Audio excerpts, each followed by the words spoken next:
Madam, এই কেসটা আমরা সিআইডি তে দিয়েছি, আমরা এটা ব্রেক থ্রু করে নেব। অনেক দিন হয়ে গেছে সিআইডি, কেন এতদিন টাইম লাগছে?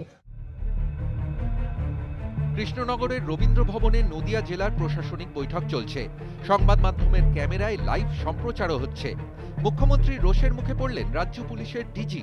নদিয়া জেলার আইন শৃঙ্খলা পরিস্থিতি নিয়ে বিরক্ত মুখ্যমন্ত্রী। পুলিশ কিছু জানে না, তাই বিশ্বাস করি না। I don't believe so.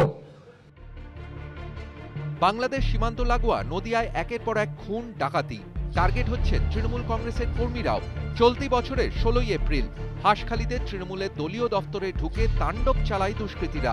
খুন হন হাঁসখালির তৃণমূল ব্লক প্রেসিডেন্ট দুলাল বিশ্বাস। দুলাল বিশ্বাস খুনের ঘটনায় তদন্ত করছে সিআইডি। সব মিলিয়ে 5 জন সন্দেহভাজনকে গ্রেফতারও করা হয়েছে, কিন্তু মূল অভিযুক্তরা এখনো অধরাই। আমি এটাকে টলারেট করব না। আমি কোথাও চাই না মার্ডার খুন হোক, আমার লোকে হোক বা অন্য লোকে হোক, কিন্তু আমি দেখছি একতরফা ভাবে তৃণমূল কংগ্রেসের এখানে মার্ডার হচ্ছে, একতরফা ভাবে, ওয়ান সাইডেড। শুধু দুলাল বিশ্বাস নন, বেহাল জেলার আইন শৃঙ্খলা পরিস্থিতি।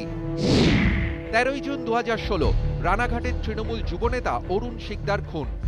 31 মার্চ 2017 তাহেরপুরের তৃণমূল যুবনেতা দেবদাস সরকার খুন। 22 এপ্রিল 2017 চাকদহের চৌগাছায় পিটিয়ে খুন Rahul শিয়ালি।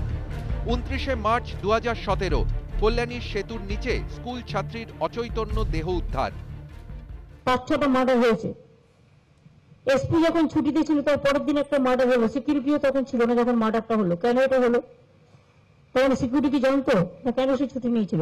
Is it negligence? Is it willingly or known or unknown? 2015 14 March রানাঘাটের 74 বছরের বৃদ্ধা সন্ন্যাসিনীকে ধর্ষণের ঘটনায় বাংলাদেশি দুষ্কৃতীদের নাম সামনে আসে। দুষ্কৃতীরা সীমান্ত পেরিয়ে এসেছিল। ঘটনার 94 দিন পর শিয়ালদহ স্টেশন থেকে গ্রেফতার করা হয় নজরুল ইসলাম ওরফে নজুকে। নদিয়ায় ভারত বাংলাদেশের 110 কিলোমিটার আন্তর্জাতিক সীমান্ত রয়েছে। সীমান্ত এলাকায় আরও সতর্ক হতে নদিয়া প্রশাসনকে নির্দেশ দিয়েছেন মুখ্যমন্ত্রী। নারী পাচার, শিশু পাচার বন্ধ করতে কড়া ব্যবস্থা নিতে বলেছেন। টাকা দিয়ে লোক পাঠিয়ে দিচ্ছে, দাঙ্গা করছে, আর খুন করছে কি বাইরে থেকে গুন্ডাকে সুপারি কিলার নিয়ে এসে খুন করাচ্ছে। বাইরে থেকে আসা বর্ডার সিল করুন, গ্রামীণ পুলিশগুলোকে কাজে লাগান, সিভিক ভলেন্টিয়ার্স গুলোকে কাজে লাগান। বাইরে থেকে লোক ঢুকে নদিয়া জেলার বিভিন্ন জায়গায় অশান্তি পাকানোর চেষ্টা করছে। সেই দিকে পুলিশি নজরদারি বাড়ানোর নির্দেশ মমতা বন্দ্যোপাধ্যায়ের।